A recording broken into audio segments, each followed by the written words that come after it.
For my whole life, I've lived up in my head. Everything is intellectualized. Big decisions become pros cons list. My fears become ChatGPTing about what's the underlying pattern. My patterns become journaling about where they came from. Yet for the longest time, nothing ever changed. I could explain everything to you. I have notes in my journal about how I could even fix these things. And yet I was still driven by these deeply rooted patterns. And it wasn't until I reframed this problem that I'm solving and learned what no one ever taught me as a analytical brained engineer that I finally made it out of this intellectualization trap that I see so many of us in. And that is what I want to share with you in this video. This started to tear me apart from the inside. And I'm sure you've felt this too. It's this like internal tension. And you get to all of these like little micro decisions, these moments in your life where you understand what you should do, and yet your body goes into this like fear mode and doesn't do it. And it was this tension that like tore me apart from the inside. I literally have this note. What are all my current limitations? There's things on self-worth, perfectionism, paralysis, procrastination, fears of social rejection, overthinking, avoiding discomfort. And this note has where it comes from and how to counter it even. Like I'm literally the epitome of this intellectualization trap, trying to understand everything with the mind, process, go through the pros, cons, try to understand and think before acting. This has come up so many times in my life, and this has become this like meta pattern that I've pulled out. Came up when I was deciding to quit my job, buy a van, start traveling. If you watched my speech called The Fear Compass, that speech was designed around this as well, talking about the fear of social rejection. It came up in the SaaS pivot that I made last year, if you've watched videos on that. And it's come up multiple times, getting back into posting on YouTube. And even if you don't resonate with like all of the things that I just listed, even if you feel like you're a perfectionist, you will understand this internal tension that you feel when it's like, oh, I'm just trying to optimize a little bit more. Your brain convinces itself that I just need to figure out this problem or this angle, understand this thing before moving. And this pattern is one of the things that I repeatedly see in the people that I work with. Understanding your deep fears, yet not changing. Understanding your symptoms of burnout, yet not doing the right things to address that. Knowing your direction, your next move, yet waiting for this permission to move. And knowing what you need to do, but not doing it. All of these patterns have their roots in something deeper around trust and our identity. But I want to start to reframe this. The reason why we feel this tension inside of ourselves when we're in one of these patterns is because insight lives in our brains, but the change that we are looking for lives in our behavior. It is how we move. It is how we act. This tension comes from this mismatch between our head, what we think, what we analyze, what we see, and how our body acts. The message that we send, the website that we create, the Instagram reel that we post, the video that we post, the exposure. There's this mismatch between our brain and how we actually act. And this creates this rift in our identity. And it starts to manifest as this problem of self-trust. Because now when we think of something, we no longer act in accordance with how we think. We've built up all of this evidence of, I know what I should be doing. I know this thing. I understand this thing. I can analyze this thing. And yet I don't act that way. And instead we think of the introspection, the self-awareness, the journaling as progress. It feels good in the moment because we feel like we're understanding things. And yet from the external world, we haven't moved at all. We're just spinning in place. And so instead of taking the uncomfortable action that we need to change the behavior, taking smaller steps, rebuilding the identity using evidence, we do what feels good, that we feel like we have control over, that feels comfortable, which is trying to understand this situation. if you're this far into this video, you know what I'm talking about. You know this feeling that I'm talking about. And I want to say, if you don't address this, if you keep looping on this pattern, what will your life look like in the next 6 to 12 months? What is this price that you are putting off every day that this pattern continues to show up in your behavior? Because I know the brain, the ego is jumping in here. Oh, but we need to understand this. I don't feel safe moving before I have understood and changed my offer and know what I'm offering and tweaked this thing and understood this fear. And if you can allow that ego to step aside for a second, think about the life that you are going to live, continuing to push this off, and the tension that you will feel in your own identity. What does that life feel like? And maybe you already know a sense of this feeling right now. And so again, I know you're up here. Oh yeah, I totally agree with you, Peter. I want you to experience this. I want us to get out of the head and back into the body. And this is one of the things that will get us out of this intellectualization trap. Feel into this. Feel into this life. If you project forward, continuing to loop in this pattern, knowing what you need to do, not doing it, over-analyzing every decision, taking so long to make these decisions, waiting for this permission to move. What does that life feel like? Imagine living with that tension, that disconnect, that everything must be thought through, and how you act becomes this different being to who you think you are. If we can invite this feeling in and allow our body to experience what this feels like, maybe our ego can stop running from it, because now it has a very real felt sense of what this could feel like, rather than being scared and trying to push away from it. You know, it's really interesting. I was working with someone the other day, and when I asked him what his worst case scenario was, it wasn't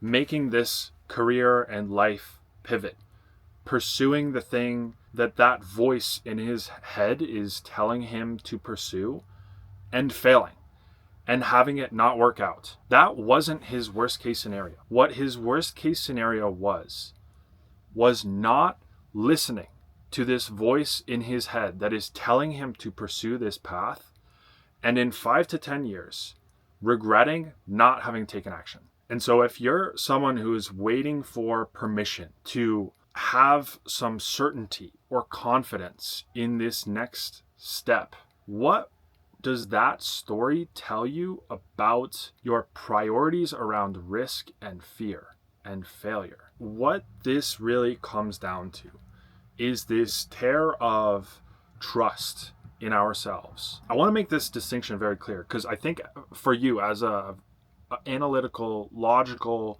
brained thinker, you will understand this, that there is a big distinction between knowing and trusting in yourself.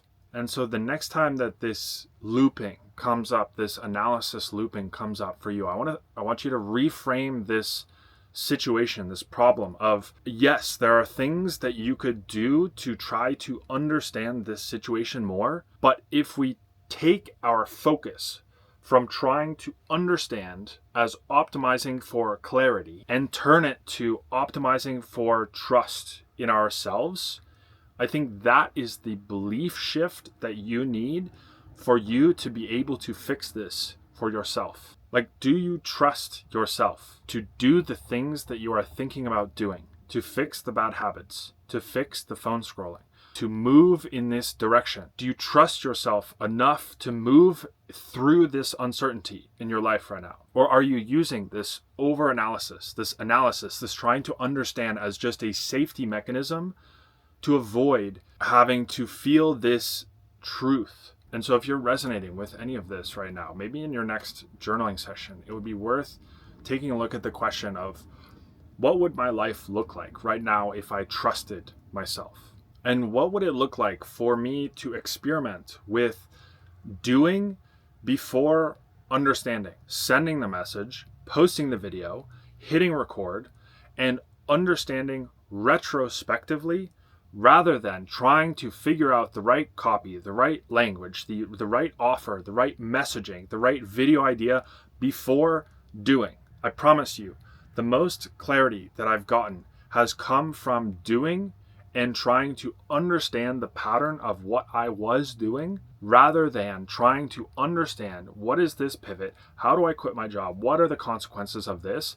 It just makes the decisions so much longer. And so now that we've put our focus away from clarity and understanding and to self-trust, the other piece of this I want to share is that this rift in our identity will be fixed by behavioral evidence. Through evidence of this is how we act in this situation. It doesn't need to be big, monumental leaps. How I start with all of the people that I work with is small, manageable actions that are doable. Get momentum. Start to build this log and prove to your brain that you do trust yourself.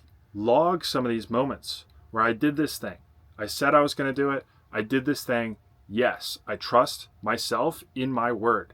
We are rewiring our identity using that as our new base of evidence for our behavior. The other piece I want to give you that will unlock action, and what has unlocked the most action for me as the intellectual thinker and in this looping trap, is use your body, use your emotions, and lean into these feelings of discomfort. If there's some discomfort around the idea, if your ego is starting to speak up when you hear these ideas, oh, I don't have a self-trust. My identity is actually good. Like, is that you or is that the ego? Do you feel defensive right now? Because that is a data point. It is an indication of something, right? And so what I can share is, if you haven't watched my emotional alchemy process video, lean into these emotions. Lean into that worst case scenario. What does that life look like in 6 to 12 months? Feel that and experience that regret. Lean into that tension that you feel, that late night scrolling when you know you shouldn't do it. Instead of distracting yourself, lean into it. What does that particular feeling in your body feel like? Visualize the situation. Visualize that experience. And instead of running from it, because that's what our brain, our ego will do. Oh, I need to understand this, and I need to know this story, and this is where it came from. Yes, but allow your body to experience that feeling, because if you can experience and survive the feeling of that rift, that tension inside of you, broken self-trust, a broken identity, if your body can experience that feeling, then you can survive taking the action. As always, if you want to go deeper with me, check out some of my free Notion docs on my Instagram profile, or shoot me a message, ask a question on Instagram, and let's have a conversation. To wrap this up, the things that have helped me the most get out of this intellectualization trap is reframing this problem as understanding, clarity are no longer what we are optimizing for. This is a problem of self-trust. And we fix self-trust with behavioral evidence. Start small, start with small habits, make small changes, build up that evidence, and lean into this feeling of trust. Lean into these negative feelings that we are running from. Why do we feel like we need to distract ourselves in this silence in our day? What are we running from? What feeling are we afraid to feel right now? And maybe rather than running from that, lean into it and see what you uncover and what you find from that experience. And maybe, just maybe, that emotional integration, changing your sights to self-trust and rebuilding your identity through behavioral evidence, maybe that will actually get you out of your head and back into action. That's all I got for this video. See you in the next one. It's the most ridiculous start to this video. Ugh! I gotta be bothered. Just need to, left hook, the slip, uppercut, Somebody call the police. I've already got 2 of these. I just need to not sound scripted. Before, I want to ask you, please cut that for the bloopers. Oh, clip it. Clip farming. And it wasn't until What wasn't it until? I don't know why I'm saying these words.